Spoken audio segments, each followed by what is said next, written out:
Professor Bagtan and Dr. Manslave. Yeah.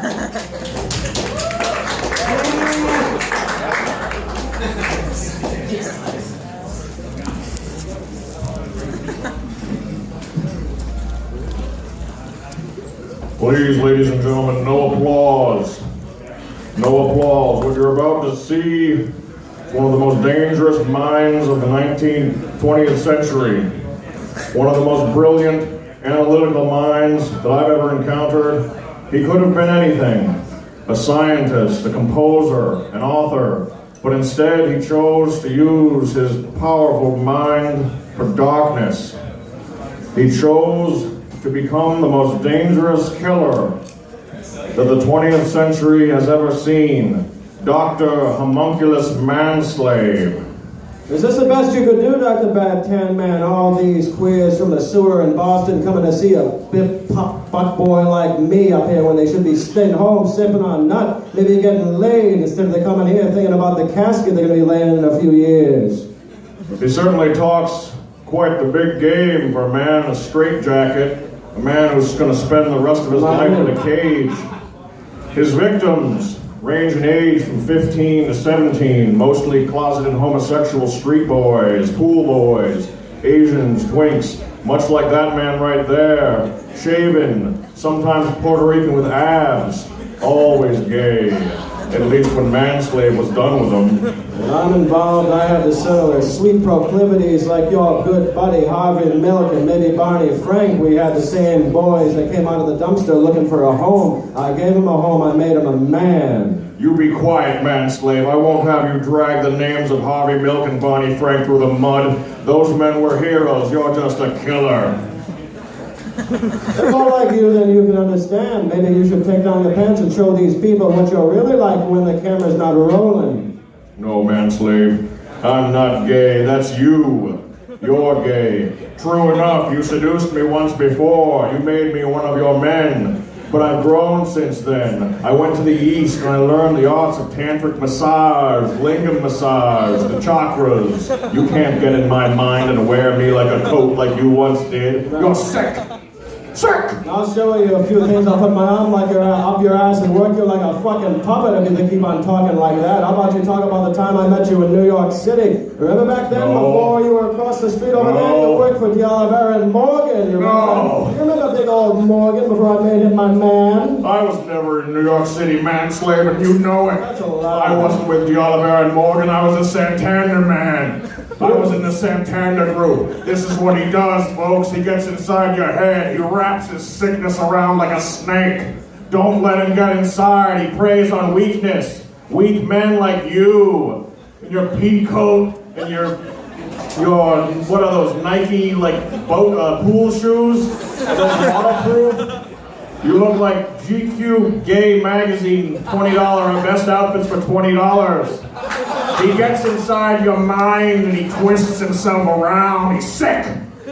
You may think you're full of these people over here swinging down their gin, but you were never with the Santander group. I met Jimmy Santander before I made him my man. You remember him before he left this fucking world? No, I can't remember. The details are hazy now. You remember he was 26 and maybe you were 27. Remember you were my student back in the school of hard knocks, hard cocks, power bottoms, hard cocks. Oh, I'll have to try. I see you're starting to remember the games we used to play. I want to ask you a question real quick. Why don't you tell me about your father, huh? Hey, I got a question. Did your father ever abuse you? That's rich, Manslave. But I remember now, victim 27 was William or Joshua or something like that. It wasn't Morgan. Morgan was after. You made him kill himself in front of his family. Well, maybe he had a wife, but that was behind closed doors in the end. He was with me, and you would have been friends with him before you were with Morgan. But nothing. Jimmy Santander's dead as a doornail just like him, and I'll play you a game. I'll sit in your face and show you what a real man feels like.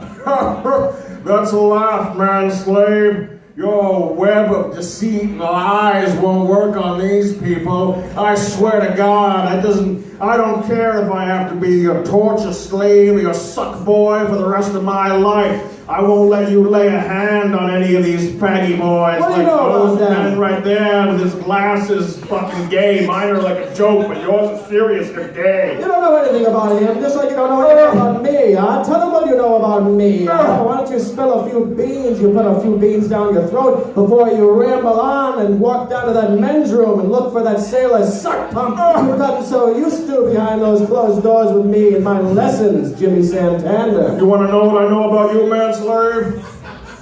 What do you want to know what I know about him? What do you know about me, you big faggot? You want to know what I know about him? You want me to tell you what I know about him that he doesn't know that I know about him? Why don't you let him know? Go low, go low, go low. How low can you go on the Ladies sailor and suck gentlemen. pump down there? Ladies and gentlemen, a pioneering psychological examination technique by one Mr. Sigmund Freud. Perhaps you've heard of him. He said there was a lot you could deduce about a person based on their sex. Maybe you could learn a little bit about sex yourself, but I'll tell you a little bit about my father. You're huh? gay, Manslave. That's not me. That's you written No, all it's over it. not. That's your middle name, G-A-Y, for gay. That's you. No. That's right, almost like my father. He wasn't as gay as you. He worked as a carny. He was a carny. He worked for Records and Murphy in Woonsocket, Rhode Island, 02895 on Diamond Hill. You remember I used to work the tent pole before I moved to the Taj Mahal. I lived in the gutter too with a few boys of my own, maybe a few girls, but they just didn't do it for me. I've got to concentrate. Remember the real details. Your father wasn't a carny. Every time, some new fiction, some new labyrinth for me to get lost in. But eventually I'll remember what really happened. Your father was an honest auto mechanic. He didn't lay a hand on you. He didn't abuse you or your mother until the time that you tried to drown him both. He was already gone by the time I left him there in the street. But he was in the woods. Faggot. You're about to go to the tent pole with me, big boy over there with the hoodie leather vest. There's a reason why you learn leather, because you're gay like me. Take that fucking scarf off right now. Take those pins off the That leather scarf jacket. ain't off, and Take your listen. pins off. Take that leather jacket off. Take your scarf off, and fuck you, idiot. Shut up. Shut up. Bad tan man, you look like you're getting a little rattled then. Manslave, you've awakened the demon inside me.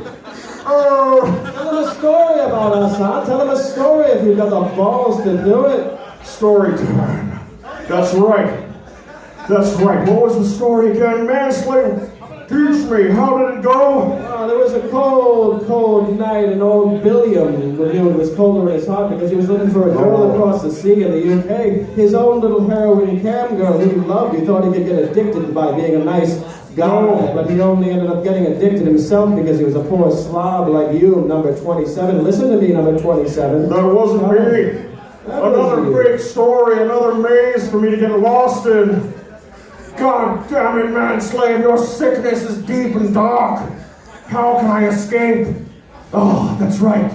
I must remember the Eastern tantric massage, lingam massage techniques that have helped me so many times before. Maybe you should think a little bit more about Jimmy Santana. You used to love him so right until he left this world like a gay. Man, why don't you give me a smoke? Why don't you put me a pipe on that, huh? Give me a little bit of smoke, huh? Very well, Give me a Manslave. smoke. It's been a long time since I've seen my son. It's been a long time since I've seen my son. Give me a little smoke. Oh my God, my son.